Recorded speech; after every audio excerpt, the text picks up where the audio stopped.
Welcome back to Reimagine 2021. I'm Yonah Hochhauser, and today I'm glad to be joined by Piers Ridyard, CEO at Radix. Piers, thanks so much for joining us. Thank you so much for having me. Great to be here. Well, Piers, first start off by giving our audience a little background, kind of who you are and how you got into blockchain. Sure. So I got into blockchain in sort of the end of 2014, start of 2015, and originally got into it just because I wanted to. My friend was like, "Hey, there's this new cryptocurrency. We should start mining it." And I was like, "Okay, what's a cryptocurrency and how do you mine?" And from there, he sort of sent me the Ethereum white paper, and I started digging into it, and we built our first Ethereum mining rigs, and we were mining on the Genesis block of Ethereum.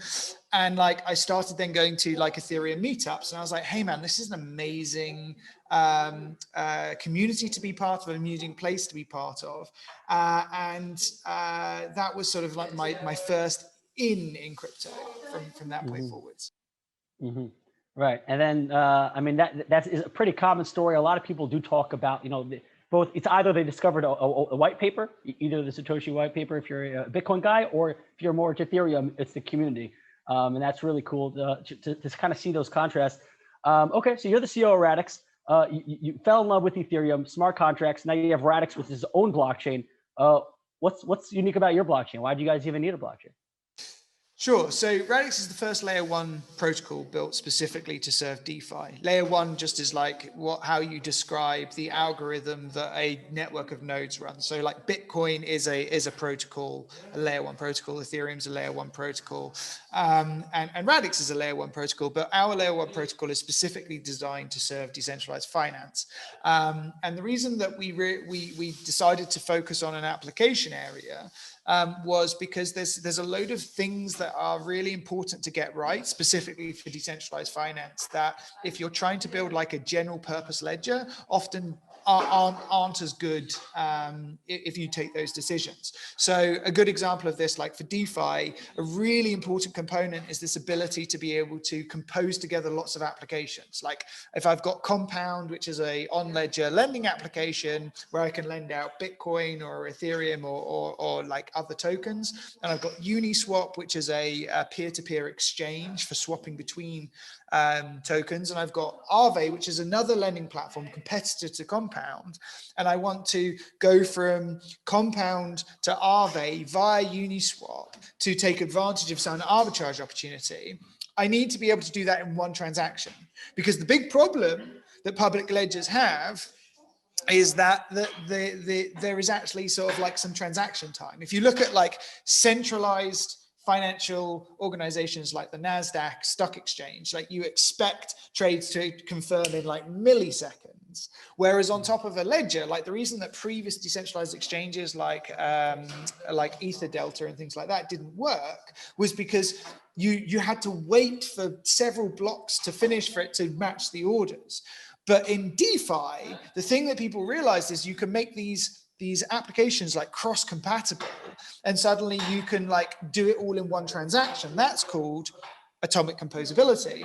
And that's completely broken by things like Ethereum 2.0. It's completely broken by things like Polkadot and by Avalanche and by Near and all of these new protocols, because they've gone down this path of going, well, we're going to build a general purpose ledger that it has absolute scalability for any kind of application, but not specifically good for one type. And whereas in Radix, we were no, you're making bad technology decisions for a very important subsection of the industry, which is decentralized finance, which is what Radix fundamentally focuses on. Mm-hmm. All right, so let's unpack that, because we did go through a lot there.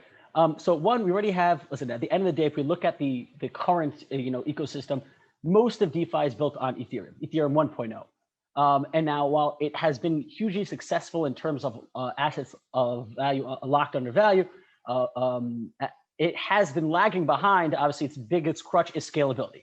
It has been, like you mentioned, it does have this composability where it's kind of like money Legos, people like to say, DeFi Legos, where all these kind of Dapps that built upon it work very well together. It hasn't been able to scale. And then you mentioned, that obviously people are looking for scaling solutions, whether it be E2.0, Polkadot, other layer twos you mentioned.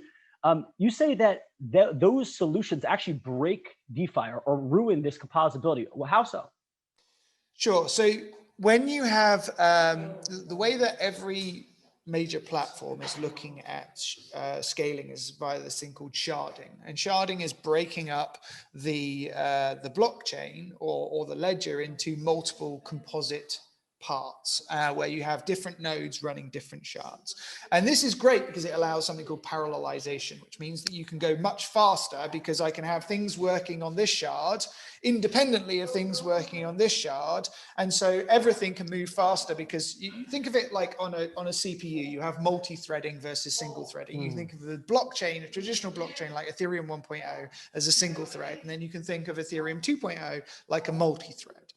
The problem is that if I have the application split across those shards, so if I have Uniswap in one shard and I have Compound in another shard and I have Aave in another shard, which I would want to do to increase the scalability of the DeFi ecosystem, right? Like to get things working faster, you have to separate them up into shards to get the parallelization.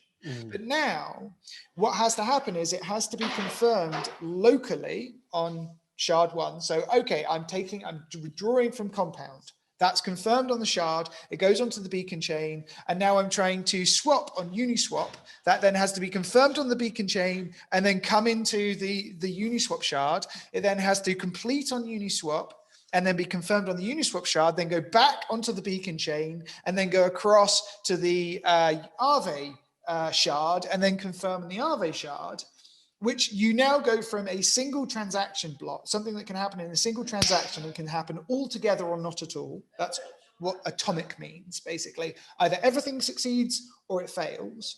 You now have this thing where it could take 10 minutes to complete because you're touching 3 different shards and you have to do all of this like cross-shard communication via the beacon chain. And that breaks the composability. You're now having to lock state for extended periods of time, which completely breaks this model of rapid movements of liquidity. It breaks things like flash loans. It breaks things like the arbitrage opportunities, which is making DeFi so liquid today. And that description I've just done of like things happening on a shard, confirming on a shard, then going across some kind of beacon chain or cross-shard mechanism and then ending up on other shards is how Polkadot works. It's how it's how Avalanche works. It's how Ethereum 2.0 works. It's how Near works. Like it's fundamentally an interesting approach that was trying to solve the problem that CryptoKitties showed us, which was, oh, we have a user to application problem. So what we need is a way of scaling how fast a application can interact with users. But what the DeFi problem is a application to application problem. We need to be able to have a user be able to use multiple applications all at the same time, all to confirm in one block, and for the result of that to happen immediately. And that's what everyone is breaking. And that's why we're like, well, no, you have to build, if you want to service DeFi, you have to build your ledger specifically to be able to scale.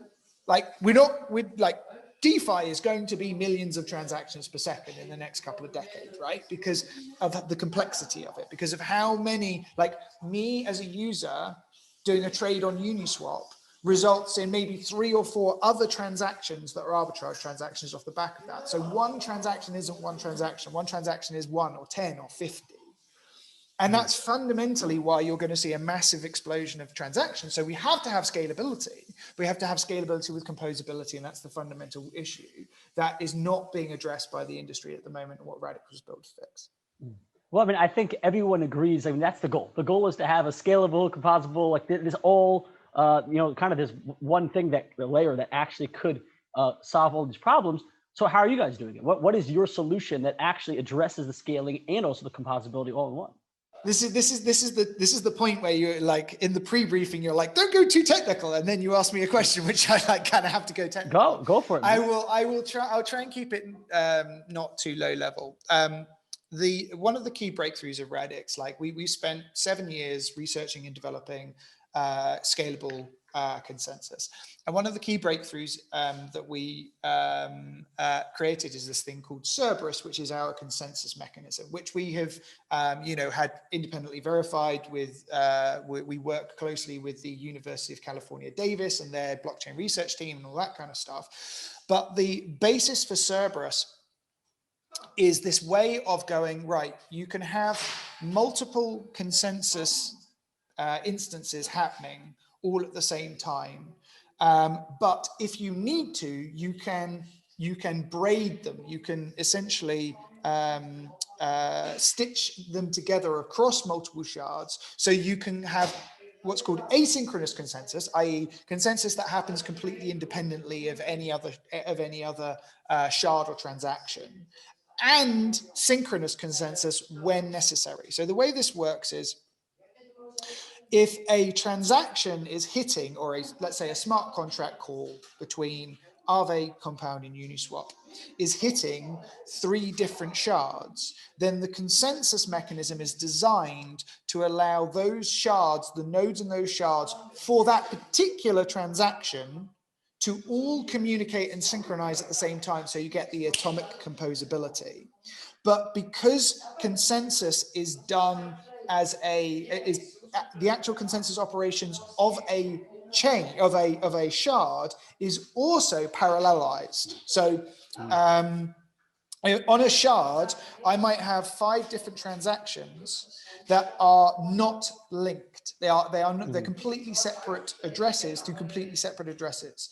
For those transactions, I don't have to have absolute ordering of the transaction. I can have relative ordering of the transaction. So you have multiple non-connected transactions happening on the same shard, those transactions do not have to be absolutely ordered versus each other. So like, let's say I send a transaction to my mother, and you send a transaction to your mother. They're not the same mother. They're not the same address. On a classic blockchain, you still force the ledger to work out which one of those came first and which one of those came second. On Radix, those events, you can run consensus on them at the same time, and it doesn't care whether or not we decide that my one came first and your came second, or your one came first and my one came second, which means that we can just decide whether or not that was a valid input and output. Now, this is really important, because what's happening is, if you are calling 3 different shards into synchronicity, you don't want to end up having those 3 shards having to wait for that transaction to complete before they can move on to the next thing. That's not what's happening on Radix. It's calling those 3 shards into synchronicity about that event, while at the same time, the shards are progressing with those nodes for independent events without having to wait for that. So you still get this massive scalability, but you make sure that when you need to synchronize on an event, all of the nodes that are necessary to do that and it happens immediately, which is how we get this linear scalability, like can do millions of transactions per second, whilst not breaking atomic composability for things like DeFi, where it's really important. So on a high level, it is a proof of stake with sharding, but the shards have the ability for both the synchronous and asynchronous consensus, depending on the need and if there's overlap on wallets or just in general. Very smart. Seems super complex and probably crazy. I mean, the R&D and the research you guys must have done must have been a headache and a half. I can only imagine. But I mean, this seems like kind of the best of both worlds. And it doesn't matter. Does it matter if the overall volume or let's say the ratio of transactions that have to be synchronous or have to be asynchronous? Like, let's say that the majority of transactions on this blockchain are using this consensus, and on this blockchain are composable, are talking between 2 shards, and therefore need that. Does it matter either way, or it doesn't matter which variation of transactions you throw this thing, it will perform the same? Yeah, it's a really interesting question. So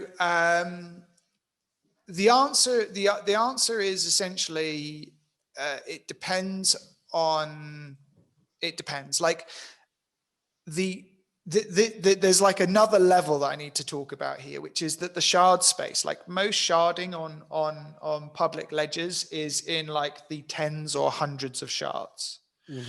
Radix's shard space is 2 to the power 256. It is a insanely large shard space.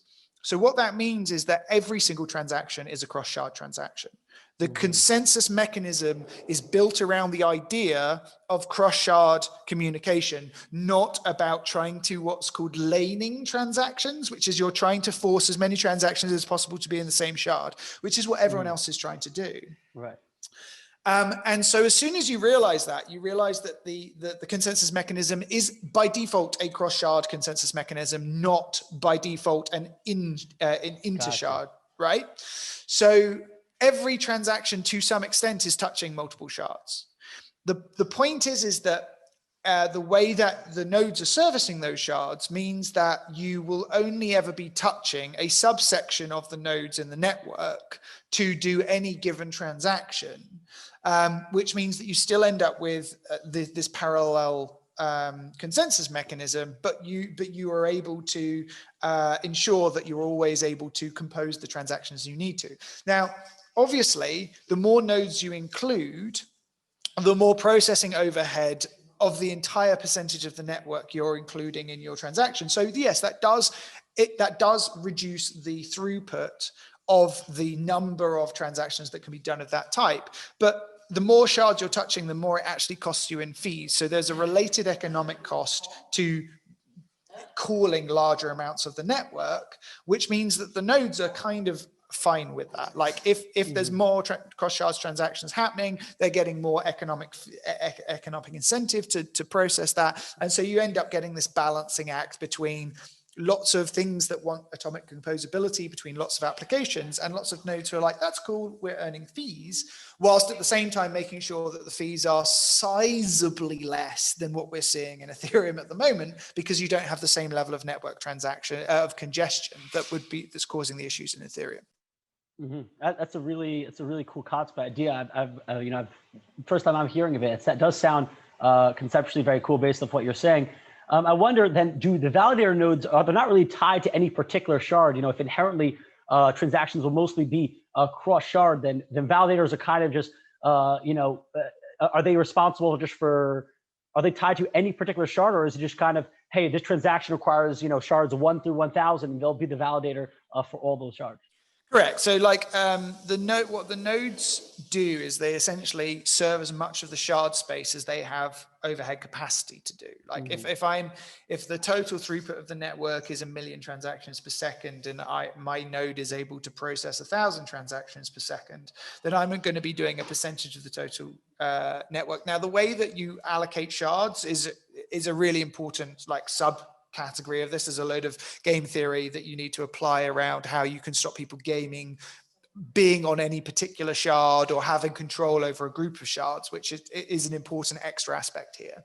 But at a high level, you can think of node coverage as being like the node. If you think of the entire shard space is like this, then the node will extend out a certain degree and a certain degree and a certain degree, and so you'll end up getting this layered effect of overlapping nodes, which means that all nodes are servicing all shards, but any given node is not servicing all shards. And then the nodes have a protocol by which they can coordinate if they need to coordinate across multiple shards, so that if I'm going from shard 5 to shard 500, all of the nodes that are involved in both of those shards, that what the mapping is. Again, this gets really technical, but you know what the mapping is, so you know which nodes need to be called, and therefore which nodes need to be spoken to create and finalize the transaction. I mean, this seems like a really novel solution that sounds really cool. But it has, in the real world, I mean, I'm sure you guys have been testing this out. What kind of numbers are we seeing in the real world? Has it been scaling? Has the real world been matching up with the theory here in terms of how many actual shards have you guys been able to run concurrently? What kind of how many shards involved in one transaction have you guys been able to pull off? So the biggest single test that we ran was in 2019, where we took the entire transaction history of Bitcoin and we replayed it across the Radix ledger. This was using a previous version of our consensus, something called Tempo rather than Cerberus, but it used a lot of the similar ideas in terms of cross-shard validation and sort of getting nodes to spread out across shards to to make sure that you have parallelization of transaction validation, all that kind of stuff. So we peaked out on that. We ran it several times. It's a public test with you can download the actual code and run it yourself if you want to. We ran that at the maximum was 1.4 million transactions per second. Wow. And that was with full signature validation turned on, with full like dependencies. So like, this is a really interesting thing about running something like a actual transaction history like Bitcoin, because you have dependencies. Like I can't process this transaction before I've processed all of the dependencies of this transaction. And so you have these dependency chains that mean that some things are able to go really quickly because, you know, the Bitcoin was mined and then it sat there for 10 years and then was moved once, versus like this Bitcoin, which was moved across 500 different exchanges over the same period. So that was a really interesting test of our theory of like how to create inter-shard communication, how to coordinate between shards, and how to make sure that you have the correct validation dependency checking working across that sort of sharded, that state sharded ledger. And then we took our learnings from that and we applied it to Tempo, which we haven't yet tested at that scale, but we're in the process of doing something called a Flexathon, which is being run by Dan Hughes, the founder of Radix, where we're now taking Twitter, the entire of Twitter's data, and importing that on top of a Cerberus version of the ledger. And this is testing another thing which is really interesting and difficult, and no one ever talks about, which is how do you deal with state, right? Like Twitter is 3 terabytes of data, and so you have ledgers like, let's take Solana as my favorite example of this. Solana like is claiming 50,000 transactions per second without sharding.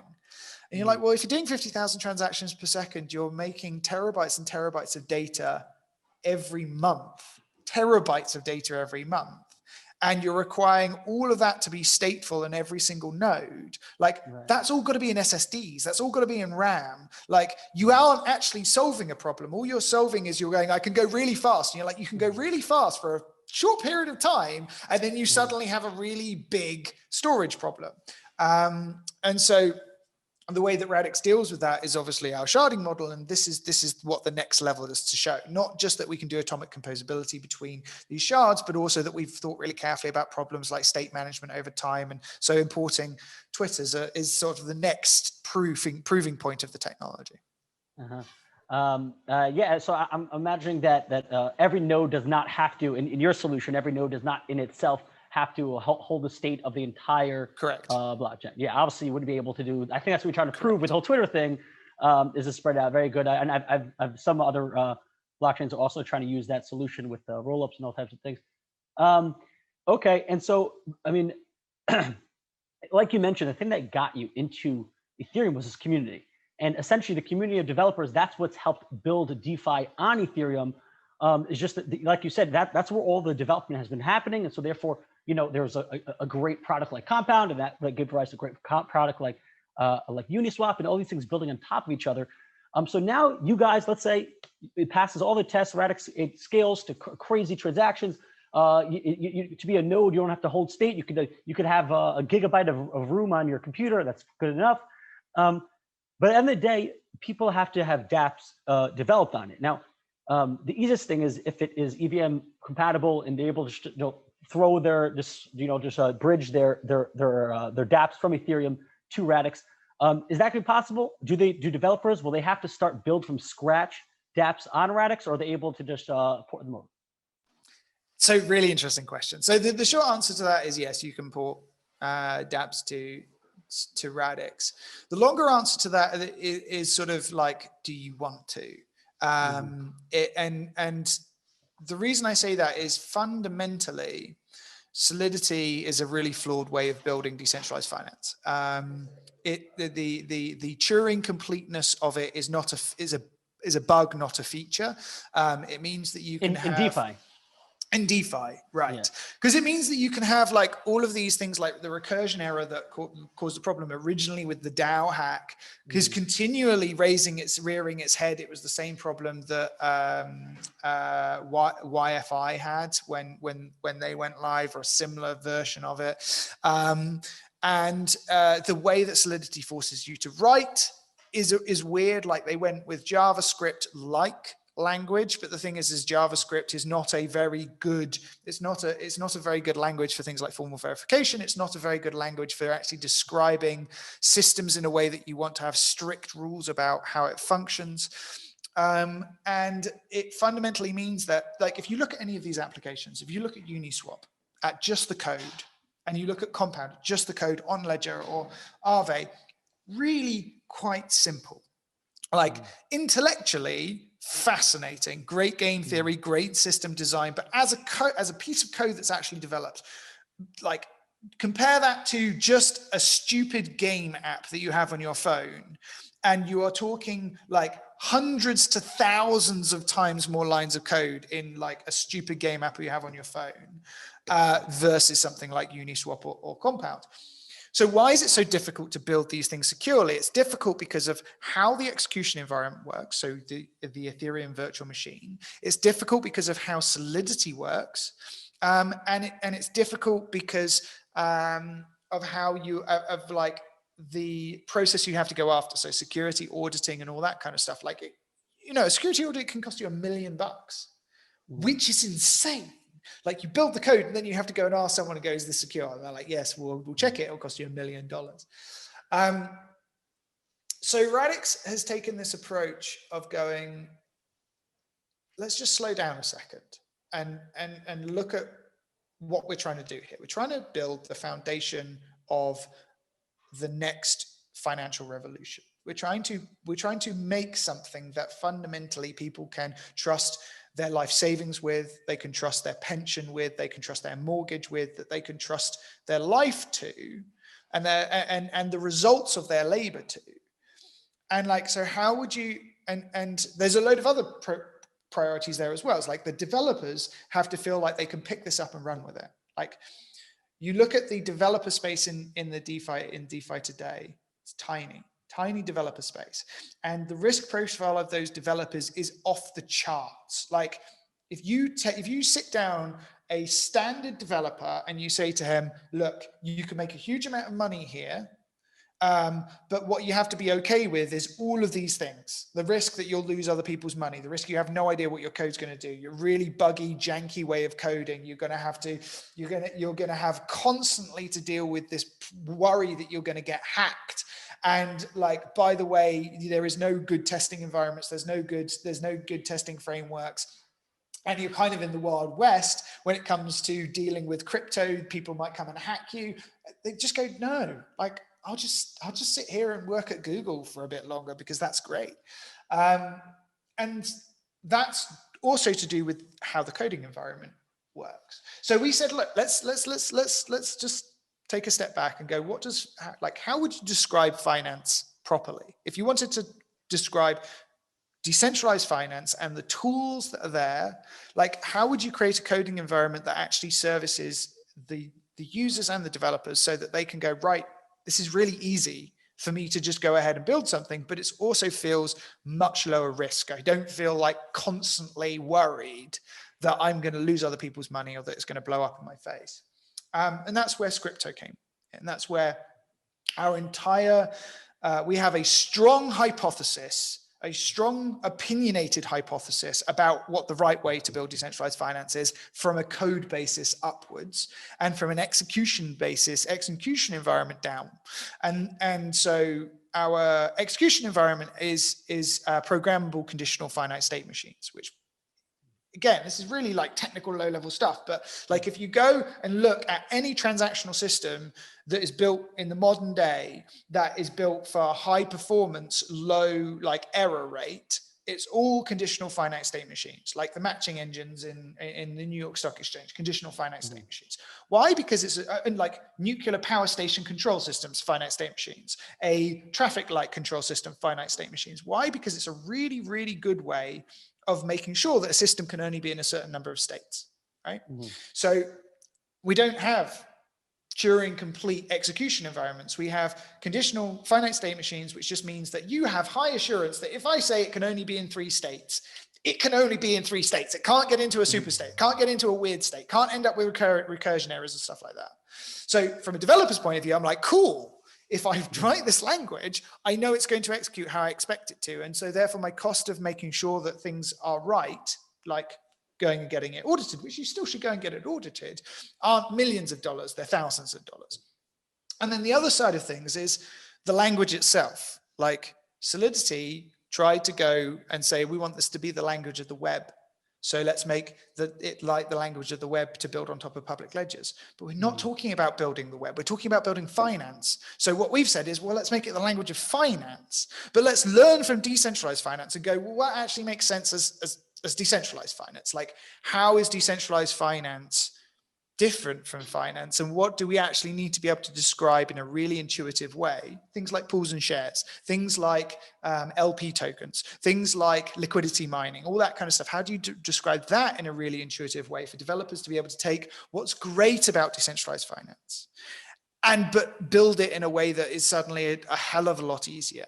And then once you've got that going, okay, well, you know, we need a Uniswap on top of the Radix ecosystem. We need a compound. We need an Aave. Like, that's the matter of like an afternoon or a couple of days work. It's suddenly it takes longer to build to there, but once you've got a foundation in place, you should just be able to move so much quicker as a result. And our hypothesis on that is basically that's how you long-term win. That's how you win this ecosystem into the future. Like, not by trying to go copying what Ethereum's doing, but learning and going, this is how we can learn and do better for the user and for the developer.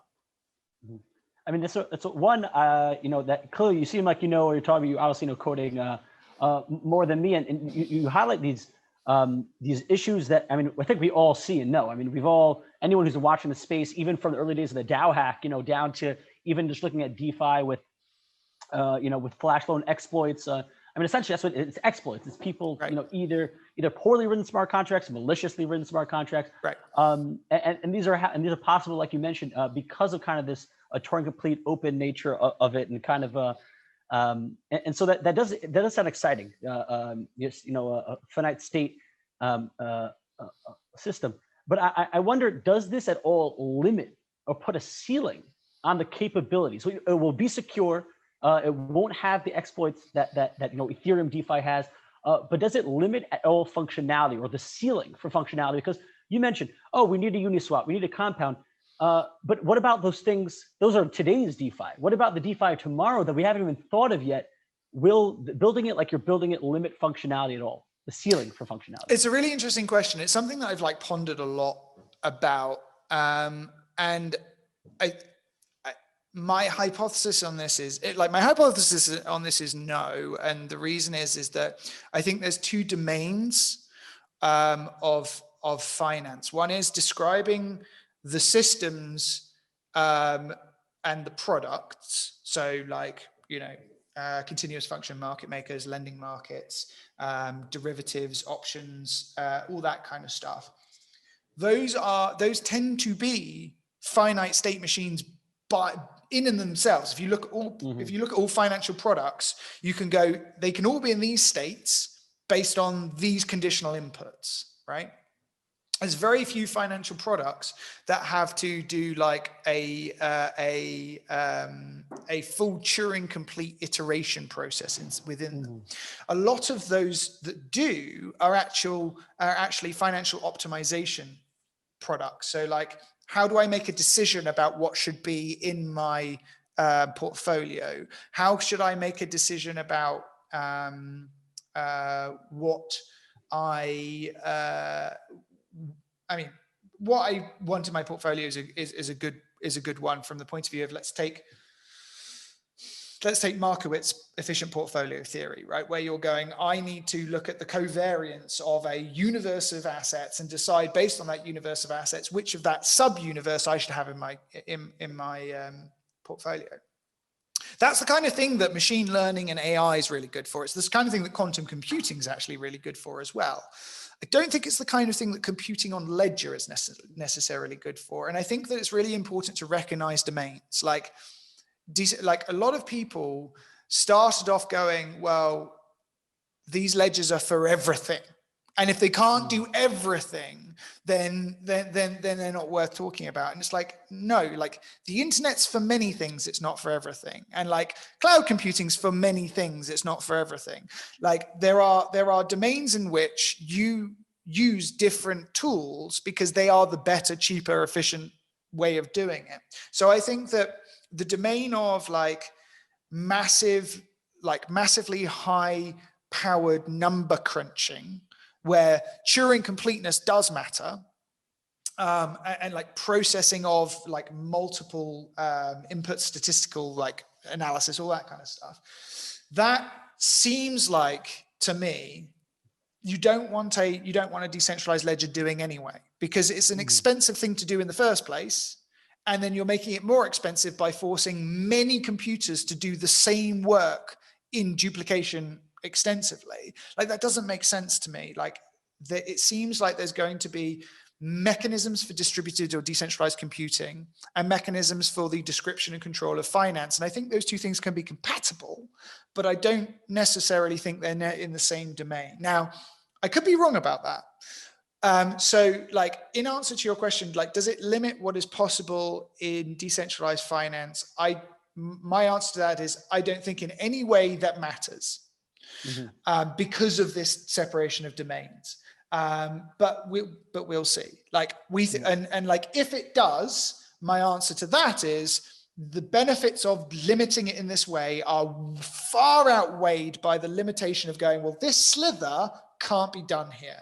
But as a result, we get all of these safety guarantees, all of these faster market opportunities for developers, all of these ways in which it's easier to describe and execute finance. I think that's way better than not being able to do everything, right? And that's fundamentally what being a business, being a startup, being an entrepreneur is about. It's saying no to things as well as saying yes to things. It's going, this is what this is for, and this is what it's not for as well. And we're okay with that. I mean, yeah, I think in general, if you look at the world, if you look at life, anything you're building for a specific reason, a specialty, is always going to be better at that job than a general purpose. A foot specialist will have more knowledge about your foot injury than a general practitioner doctor. I mean, that's the overall. So while we both can agree that, in concept, your solution building specifically for DeFi will create a more efficient, a safer, a cheaper, a faster, a better, a more scalable DeFi environment. Now, before I asked you the question of, like I said, porting over Dapps from Ethereum, where most of DeFi right now is built, over to Radix, and you said, why would you want to? And you're right. If you're building this specific environment, would even be better, more efficient, more optimized with specific Dapps that utilize its nature. Right. But the other aspect of this equation is that right now, the majority of the DeFi value of the DeFi assets is on Ethereum. Most of the crypto value is either on Bitcoin network or Ethereum network. And when we're talking about the DeFi space, one of the things that is necessary is liquidity, is capital. Is this easy in and out of assets? So one, how do you guys, how do you guys plan on actually addressing this issue of bringing in? Because right now you guys are essentially starting from zero, and all of DeFi requires this assets, acquires liquidity, acquires capital. How do you plan on getting assets in and off?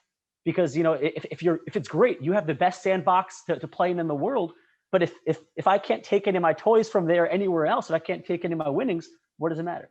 100%. So we call this what you're describing as what we call the DeFi flywheel, right? And the DeFi flywheel has three spokes. First is access, the second is liquidity, and the third is choice. So access, how easy is it to get the assets I care about into the ecosystem so that I can play in there? Liquidity, the more I drive access into the ecosystem, the more that I'm able to increase liquidity, and that liquidity drives transaction volume. That transaction volume makes developers go, cool, I should put an app in there and take advantage of some of that transaction volume because there's some things kicking off there and I think I can build a great business. those developers coming in drive choice. I now have more things that I can put my money into on top of the ledger, which in turn drives access, people wanting to bring their assets in the first place. And this is the virtuous cycle that you're seeing in Ethereum. Like access drives liquidity, liquidity drives choice, more developers building things, which drives more access. So it's a really good question. The first thing that we really focus on is access. Like, how do you make sure that it's really easy to bring your assets in and out? So there's two key things we've done there. The first is we've partnered with Copper Custody to provide a wrapping service on top of Radix, which means that you can bring over 200 crypto assets instantaneously onto the Radix ledger and off again. Right, so just being able to go, all right, I want Bitcoin on Radix, I want Ethereum on Radix, I want Tron on Radix, I want Polkadot on Radix. Is that wrapping? That's a centralized solution or a decentralized solution? Yeah, so that's a centralized solution, and then we're also integrating RenVM to provide a decentralized solution. There we go. Because that kind of defeats the purpose. If you're going to go DeFi in a centralized solution, I actually disagree. So if you look at what's happening with Ren BTC and WBTC, which is the bigger asset class? Wrap BTC. Right. Is Wrap BTC a centralized or a non-centralized solution? It is centralized, and that's why and while it has great uses, I steer clear of it because of that reason. Obviously, it's a personal preference. It's everyone's choice, but it's actually not just a personal preference. It's partly to do with how institutional capital is able to access spaces. So like institutional capital fundamentally can't go into Ren BTC because of the lack of KYC AML, meaning that I don't know who my counterparty is when I take the money out again, right? Mm-hmm. So like I am absolutely for friction-free access into ledgers. I think that integrating things like like RenVM is absolutely essential to bring like non KYC AML friction-free access of assets into the Radix ecosystem. However, a regulated, authorized person in which I can deposit and withdraw assets in a way that means that I am staying within the regulatory perimeter for my fund actually means that you can get institutional capital into an ecosystem as well. So the fact that the wrapped asset is represented allows you to have a regulator compliant on and off ramp is actually a benefit, even though you can use those assets in a completely friction-free way within the Radix ecosystem across things like whatever the Radix Uniswap is. Obviously, we hope that Uniswap themselves come across, but whatever the Radix Uniswap is, you can use those in a friction-free way, but actually bringing large amounts of money into the space. What we're seeing and like as actually playing out in the Ethereum ecosystem at the moment is that institutions and like funds and people who represent larger amounts of money are massively preferring a centralized wrapping solution over a decentralized wrapping solution. So we're getting both. We're not choosing. Like it's a choice. Yeah, like you said, you're giving choice, and that's what I'm saying is that there's the ability. People have the option of either going with the centralized solution or decentralized solution based off their needs. Which that's like you said, there's those three spokes: the access, liquidity, and choice. And obviously, I think that applies to almost all financial markets. So very well head on the ball there. Okay, so now as we're running out of time slowly, I've heard of all this potential, all of this great ideas. When are we going to start seeing actual on the ground, boosts? When am I able to start, swapping my coins on Radix? That's a great question. So the network is going to be going live, as in the what we call the Radix public network version 1 is going to be going live at the end of Q2 2021, so the end of quarter 2 of this year, and that's essentially it's a public ledger testbed for our consensus and Sybil protection mechanisms, proof of stake, making sure that all works properly. In Q4 of this year, you will see the first version of the full DeFi development environment that is at the moment called Radix Engine v2, because it's the version 2 of the same finite state machine programmable state environment that we've already created, but we've now massively extended it based on what we've learned from working with DeFi developers and continue to work with DeFi developers up to Q4 of this year. So Q2, you'll be able to start running the Radix nodes, start staking on the network, and then by Q4, you're going to start being able to actually build some interesting DeFi applications. And I'm just going to go out on a limb here and guess that you guys have your own native token that is used to for the staking and transaction fees and whatnot. Controversial. Yeah, yes, we do. So the token's already available. It's on Ethereum as eRadix or EXRD. And we released the token ahead of the mainnet so that we could build a base of decentralized stakers. Essentially, like, it's much easier if the token is live before the mainnet is live to build that decentralized network and make sure that when the network goes live, it's nice and decentralized to start off with. So that token allows you then to swap into the mainnet token, and then the mainnet token will allow you to both stake, pay for transactions, and deploy decentralized finance applications. So right now it's an ERC20 token, and then once it goes live, it will swap it 1-for-1 for the native token. Exactly. Yes. Perfect. Awesome. Well, Piers, thank you so much. That was I'm excited. This is the first I'm hearing of a very unique solution for both scaling as well as having security and specific functionality for DeFi. Listen, the space is so new. DeFi is so new, and it's exciting to see the future of it slowly being built out. There's many different, many different solutions. Polkadot and other layer 2s have kind of skyrocketed recently, and I'm excited to see that there's also other options as well. And may the best win. Piers, thanks so much for taking the time. And for all of our viewers here at REIMAGINE 2021, I'm Yonah Hochhauser. Thanks for watching.